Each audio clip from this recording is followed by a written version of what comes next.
Mesdames et messieurs, bonsoir et bienvenue à cette émission d'Info 9. Je les recevais en mars dernier.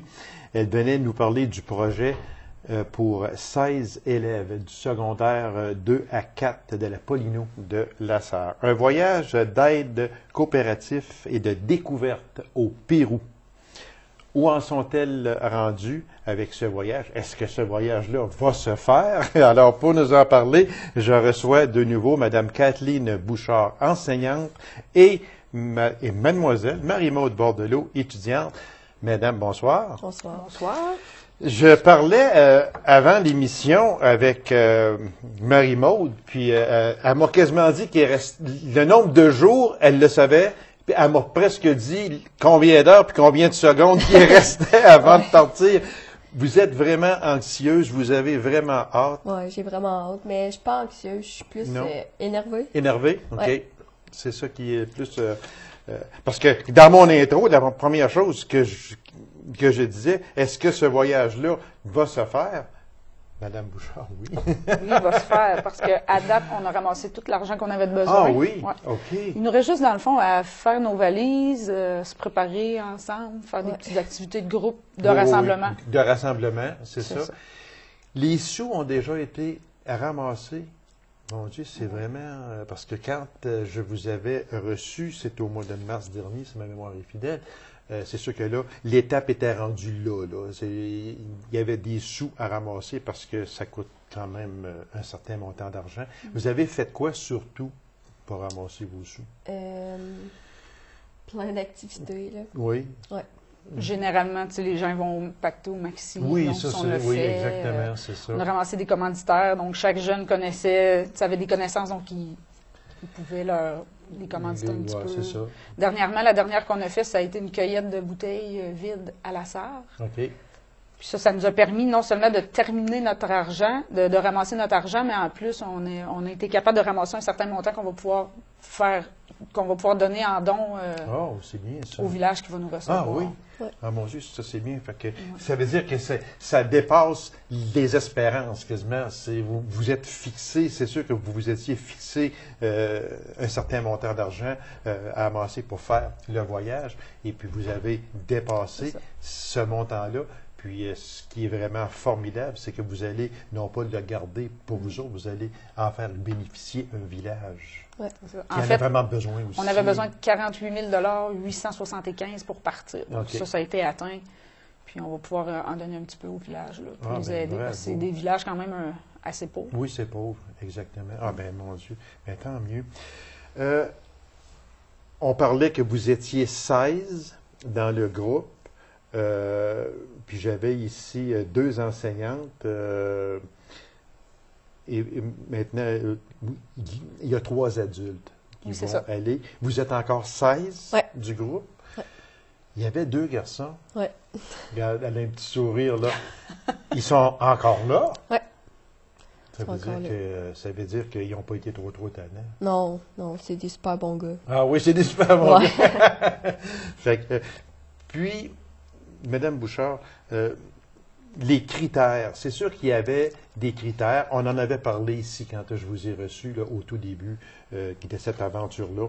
Il y avait des critères de sélection. Ça veut dire que les 16 étudiantes qui ont été choisis au début ont toujours cadré dans ces critères-là. Oui. Je pense que pour un projet de cette ampleur-là, ils se sont arrangés pour cadrer dans ce qu'on demandait, puis on n'a pas eu vraiment de problème avec aucun. Oui, parce que quand on rentre à pieds joints dans un tel projet, on va se promener au Pérou.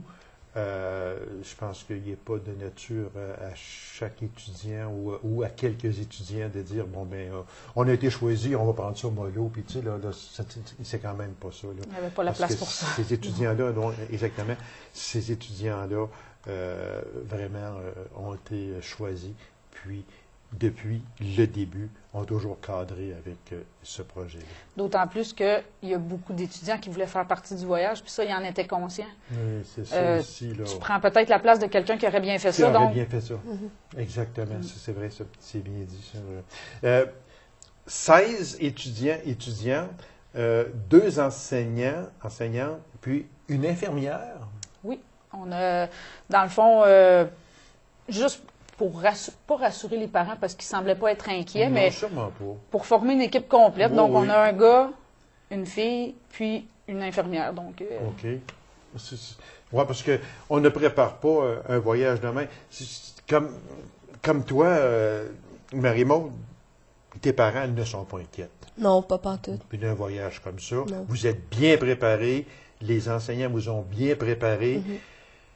Le critère principal, c'est la langue.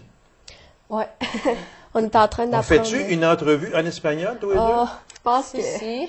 si. Ouais. Ben, pas moi. OK. Moi non plus. On a une base en espagnol OK. parce qu'on fait des cours avec une enseignante à l'école qui sait parler espagnol OK. à chaque lundi. Fait que on est quand même rendu bon en espagnol, là. Ça Oui, s'en vient. sûrement, Ouais. oui. Assez pour vous débrouiller un cours rendu là-bas. Ouais. C'était, je pense, le but principal, c'était au moins de pouvoir se débrouiller, de pouvoir être capable de demander des choses. Probablement. Parce qu'on va passer 3 jours avec des gens d'un village.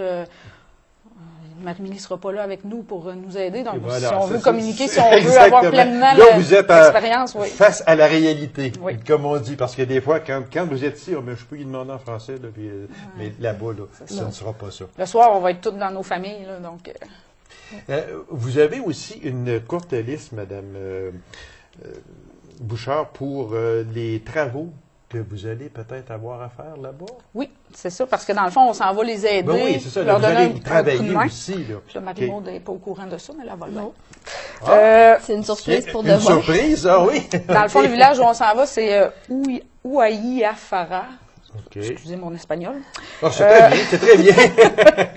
Donc, c'est un village proche du Machu Picchu, là, dans les montagnes un peu. OK. Alors, il y a une journée où on va aller faire de la peinture dans l'avant-midi. On va faire une petite marche aussi dans l'après-midi avec les enfants, s'occuper d'eux.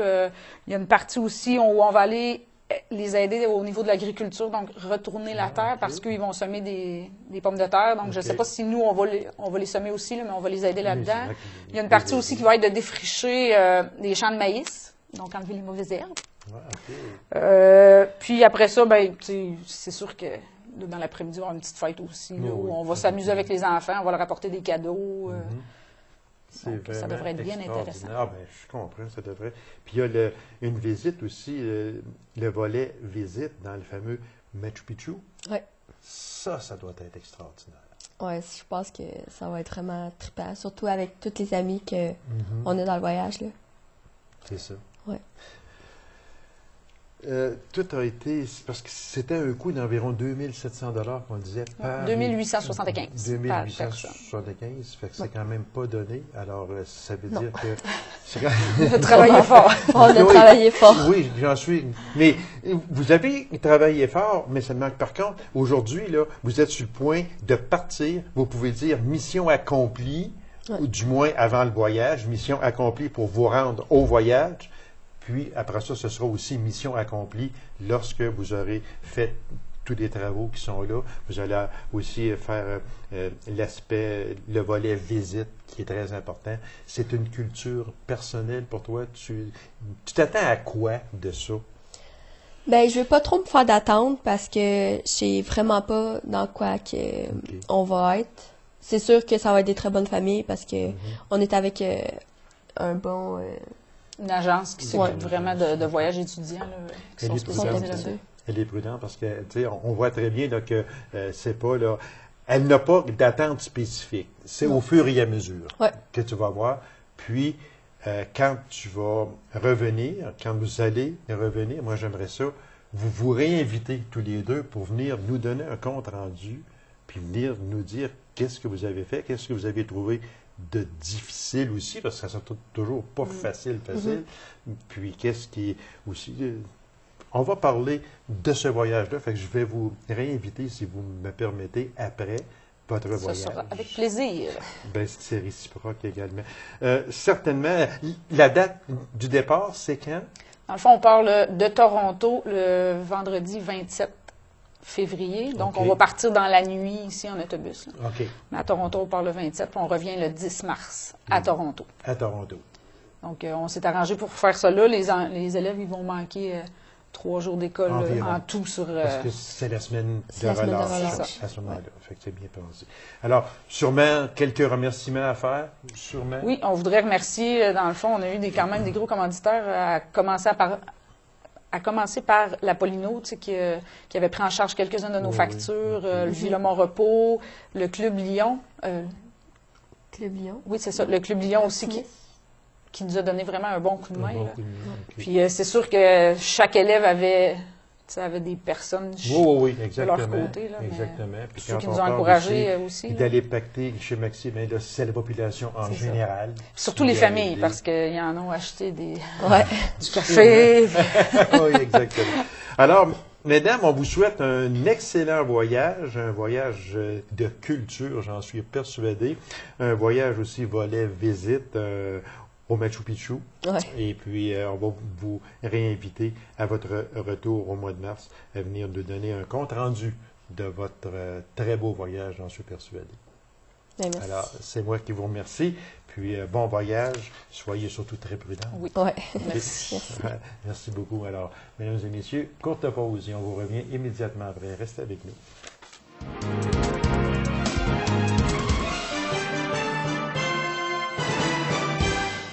La maison de répit dépannage La Chrysalide est en pleine campagne de financement. Alors, pour nous en parler, je reçois le président du conseil d'administration, M. Jean-Marie Vézot, et Mme Pierrette Mailloux, directrice générale de cette maison. Madame, Monsieur, bonsoir. Bonsoir.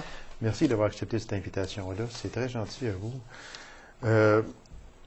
Si on parlait du rôle de la chrysalide, on en entend parler quand même assez, mais moi, j'aimerais qu'on aille plus en détail avec le rôle de cette maison-là exactement. C'est quoi?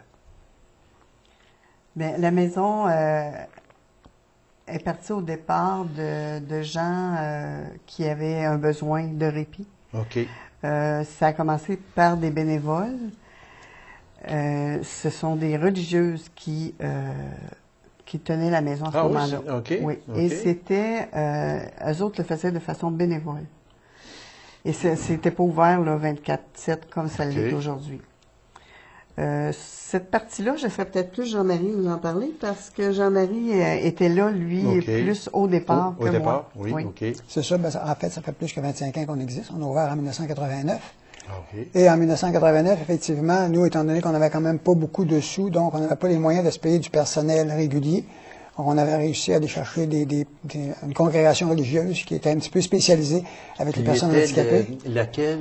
Ça venait de Saint-Damien de Bellechasse, que ça venait dans la région de Québec. OK. Je me souviens pas du nom de la congrégation. Ça Ils fait étaient plusieurs années que ici, ça eux passe. autres, à ce moment-là? Oui, ils sont venus demeurer, ils demeuraient dans la maison. Ah, OK. C'est pour ça qu'à ce moment-là, on avait moins de chambres pour le service, parce qu'on avait uniquement les chambres d'en bas. En haut, c'est les religieuses qui demeuraient là. OK, ils demeuraient là. Demeuraient là. D'autres, autrement dit, on les logeait. Par contre, elle travaillait presque gratuitement. Si on veut. C'est la congrégation religieuse qui fournissait des sous pour les faire vivre. OK. Alors, si on revenait là, au rôle directement, c'est, le mot le dit, répit, dépannage. Alors, on donne du répit, on vient dépanner. C'est ça, en fin de compte? Oui, on donne du répit et du dépannage. On a aussi de l'hébergement déjà depuis plusieurs années. OK. Depuis plusieurs années, on a des personnes handicapées qui demeurent chez nous en permanence. En permanence? En permanence. Des fois, ça peut être une permanence uniquement pour 6 mois, 1 an, 2 ans, mais on en a qui sont chez nous déjà depuis plusieurs années. OK. Là, la Chrysalide est en pleine campagne. On a un objectif aussi, campagne de financement. On a un objectif qui est de combien? 50 000. 50 000 c'est l'objectif que vous visez. Moi, si je vous demandais, parce que la maison existe, si on se reporte un peu plus loin, c'était une maison qui appartenait à M. Perron, c'est ça? Non, la maison, elle a été achetée par M. OK, achetée, OK. Elle n'appartenait pas à M. Perron, mais M. Perron l'a achetée. C'est lui qui l'a financé en réalité. Qui l'a financé, puis il vous en a fait Un don. Exactement. OK, c'est M. Jean Perron? M. Jean Perron, OK. qui est décédé il y a à peu près Ben oui, un an l'année qui est dernière. décédé au printemps passé, justement, exactement. Alors, là, vous êtes en campagne de financement. Votre objectif est de 50 000 $ pour faire quoi exactement? Mais dans le fond, l'objectif de 50 000 $ c'est plus une mise de fonds parce que notre projet, c'est un projet d'agrandissement. OK. Donc, c'est sûr qu'idéalement, on aimerait ramasser plus que 50 000 $ parce que l'agrandissement qu'on veut faire va être au-delà de ça. Et si, dépendamment du montant qu'on va recueillir, ben si jamais on n'en a pas assez pour l'agrandissement, ben ça va servir à améliorer l'intérieur parce qu'on a des réparations à faire à l'intérieur. Puis à ce moment-là, ben on verra là, selon le budget qu'on aura, qu'est-ce qu'on fera. Mais c'est sûr et certain que les sous qu'on va ramasser vont servir à l'amélioration de la bâtisse à l'intérieur, puis idéalement un agrandissement, parce que présentement, on manque d'espace. Quand la maison est pleine, qu'on a 9 personnes en répit et hébergement, plus des fois du gardiennage, on peut aller jusqu'à 12 personnes. On a seulement un salon, puis c'est pas suffisant parce qu'on a plusieurs fauteuils roulants. Donc, quand les gens veulent circuler dans la place, c'est difficile. Donc, c'est sûr qu'on aimerait beaucoup pouvoir agrandir. Donc, l'objectif est de 50 000 et on parle d'un minimum de 50 000 $. C'est ce que vous envisagez pour pouvoir construire un annexe à cette maison-là. C'est ça? Absolument. Puis, si l'objectif n'est pas atteint, on va faire des rénovations à l'intérieur. Ça veut dire qu'on va un peu agrandir par l'intérieur. C'est effectivement mais ce n'est pas, disons, c'est pas ce que vous souhaiteriez. C'est pas l'idéal parce que les demandes sont là, les demandes sont fortes, puis il faut agrandir pour pouvoir donner le service dont dépend. La demande est forte, comme le dit Pierrette. On a 9 chambres présentement, donc on peut coucher 9 personnes la nuit. Par contre, on en a 5 présentement en hébergement, donc il reste 4 chambres uniquement pour le répit. Et la demande est de plus en plus forte, ce qui fait que la maison est presque tout le temps pleine. Donc, lorsque les parents ont besoin de répit, il peut arriver qu'on soit obligé de dire « Bon, t'es pas disponible ce soir-là parce que la maison est déjà pleine ». C'est pour ça qu'on a de plus en plus de demandes. On dessert aussi l'Abitibi-Ouest, mais on a des clients d'ailleurs. On a des clients de Rouyn-Noranda, on a des clients de Val-d'Or aussi. Sur ça, parce que ce n'est plus seulement que Abitibi-Ouest, c'est ça? C'est régional. C'est régional. Tout à fait. Alors, si cette maison-là, elle est régionale, est-ce que ce serait possible de demander à des municipalités extérieures de l'Abitibi-Ouest de pouvoir fournir un certain montant? Est-ce que c'est une chose réalisable ou bien non, si vraiment? Parce que là, ou peut-être je vais reposer ma question autrement. Dans le 50 000 $ d'objectif, il se peut, je dis il se peut que ce soit l'Abitibi-Ouest surtout qui le donne parce que la maison est en Abitibi-Ouest. Il faut bien s'entendre là-dessus. Oui. Mais s'il y a des personnes de Amos, de Rouyn, Malartic, Val-d'Or, je ne sais pas, est-ce qu'il ne serait pas souhaitable que ces municipalités-là, ces villes-là, s'impliquent financièrement aussi? Je peux vous donner comme exemple, notre dernière grosse campagne de financement, c'était en 2010. En 2010, c'était pour des travaux extérieurs. Okay. On a mis plus de 100 000 $ sur la maison. On est allé chercher 50 000 $ dans la population. Et à ce moment-là, on avait été chercher aussi de l'argent à Rouyn-Noranda, dans des entreprises de Rouyn-Noranda et dans des entreprises de Val-d'Or, parce qu'effectivement, ces entreprises-là, par contact, savaient qu'on avait de la clientèle de leur région. De leur région. C'est sûr qu'on veut mettre l'accent encore plus cette année, parce qu'on dessert de plus en plus des gens de l'extérieur. Je pense que c'est important que ces compagnies-là, ces entreprises-là, même des individus, peut-être même les municipalités, les villes, nous donnent un coup de main. Est-ce que les villes extérieures, comme on vient de parler, que ce soit Amos, Val-d'Or, Rouyn, etc., est-ce que les villes extérieures sont sensibilisées à cette campagne-là, de financement?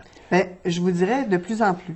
Okay. Parce que, de la campagne comme telle, on est en démarche pour ça, justement.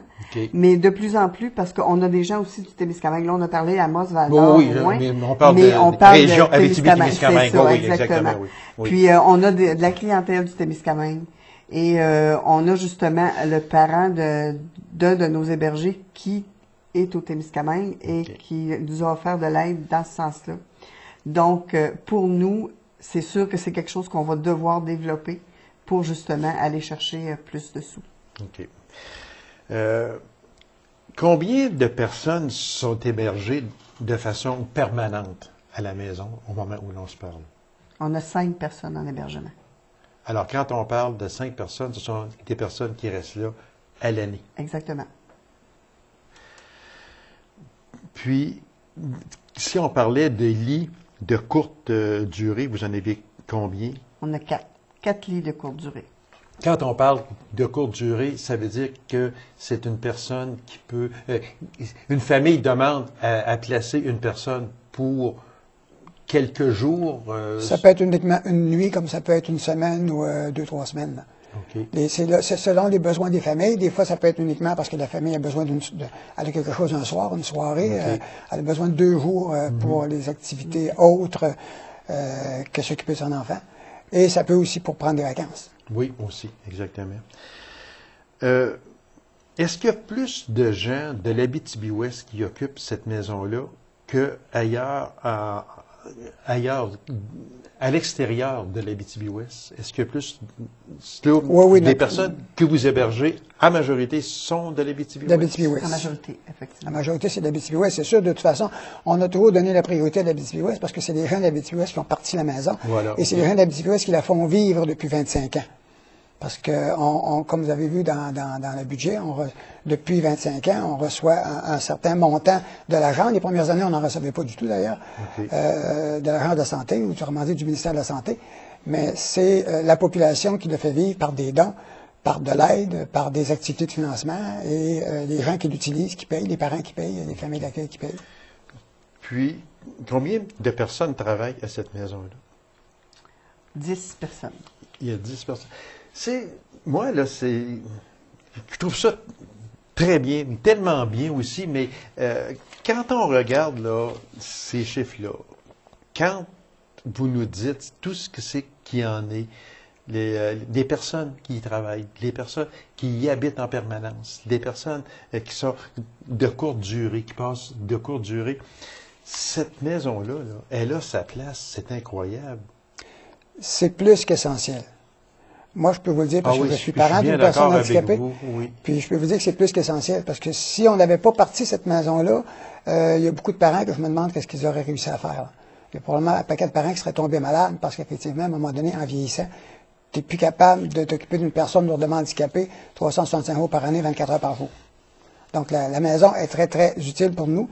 C'est pour ça, d'ailleurs, qu'on est occupé à temps plein et on fonctionne 7 jours semaine, 365 jours par année. Donc, comme Pierre disait, on a 10 personnes qui travaillent chez nous, une directrice et des préposés. Et nécessairement, on a des préposés à toutes les heures. Même, il faut avoir deux préposés minimum à toutes les heures. 24 heures par jour. 24 heures par jour, c'est ça. Donc, ça demande du personnel spécialisé, professionnel. Puis, nécessairement, c'est dans le budget, c'est ce qui coûte le plus cher, mais c'est normal, pour offrir un service de répit ou de gardiennage ou d'hébergement, ça prend des personnes, c'est des personnes qui vont l'offrir, qui vont le faire. Exactement. On dit que vous avez un budget annuel estimé à 375 000 et la Chrysalide ne reçoit que 138 080 Donc, il y a un manque à gagner de près de 237 000 Où allez-vous chercher ce manque à gagner? Mais c'est la raison pour laquelle la Chrysalide a dû justement prendre des personnes en hébergement. Parce que si on n'avait pas l'hébergement, je suis pas certaine qu'on pourrait offrir un 24/7 comme on fait là. Puis aussi, c'est que ce qui nous permet aussi de garder nos gens, de donner assez d'heures à nos employés pour pouvoir les garder. Ben, il y a ça aussi, exactement. Ouais. Ça aussi. Oui, parce que lorsqu'on n'était pas assez occupé, qu'on n'avait pas des gens en permanence, bien, le répit, les gens, c'est au besoin qu'ils demandent. C'est pas toujours régulier, là. Donc, nécessairement, c'était plus difficile pour nous de garder nos préposés. Et c'est très important de les garder le plus possible. Ça prend une stabilité à nos personnes handicapées. Cette campagne-là, à vous écouter parler, c'est sûr, elle est primordiale, elle est essentielle. Il faut que les gens soient généreux, il faut donner. Ça prend même plus que 50 000 Oui. C'est le minimum que vous avez demandé, que vous vous êtes fixé comme objectif. 50 000, c'est le minimum, parce que ça prend absolument, non pas un agrandissement par l'intérieur, mais ça prend une construction. Il faut agrandir par l'extérieur aussi. Cette campagne-là, elle va durer toute l'année 2015? Oui, tout à fait. Elle est débutée depuis janvier. On a débuté en 2014. OK, vous avez débuté en 2014. Moi, si je vous demandais, au moment où l'on se parle, la campagne est rendue où actuellement, là? Est-ce qu'elle va bien? Les gens participent? Ben, on a quand même une bonne participation. Vous voulez dire le montant? Oui, mais c'est ça, vous êtes rendu, puis si les gens on est rendu collaborent. à environ 10 000 présentement. OK. Oui. Alors, 10 000 ça veut dire qu'il y a 20 d'atteinte seulement. Il faudrait, on a encore beaucoup de travail à faire. Oui, exactement. Puis, on demande à la population aussi, si les personnes qui nous écoutent voudraient collaborer financièrement, M. Vézo, qu'est-ce que ces personnes-là ont à faire? Les personnes ont simplement à envoyer des argents ou des chèques directement à la chrysalide comme telle. On émet des reçus d'impôts pour toutes les personnes. On a un organisme qui a son numéro. Qui a son numéro, OK. Est-ce qu'il y aura des activités de financement par la chrysalide? Est-ce qu'il y en a eu dans le passé? Est-ce qu'il y en a qui sont à venir également? Donc, à chaque année, on a fait des activités de financement. Dans le cadre de notre campagne de financement, on regarde la possibilité d'en faire en cours d'année, mais c'est sûr qu'à la fin de l'année, on va en faire une. Entre autres, on veut terminer notre campagne de financement par un brunch. Okay. Ce qu'on avait fait en 2010, on a terminé notre campagne de financement par un brunch. C'est une occasion à ce moment-là de remercier aussi les différents donateurs qui ont participé à notre campagne. Mais il y a la possibilité qu'on ait aussi peut-être une activité supplémentaire ou deux qui s'ajoutent en cours d'année. Il nous faut parler absolument du président d'honneur. Alors, je vous laisse en parler. Jean-Marie? Comme vous disiez tantôt, puis comme on a parlé, c'est que la maison nous avait été financée et donnée finalement par M. Jean Perron.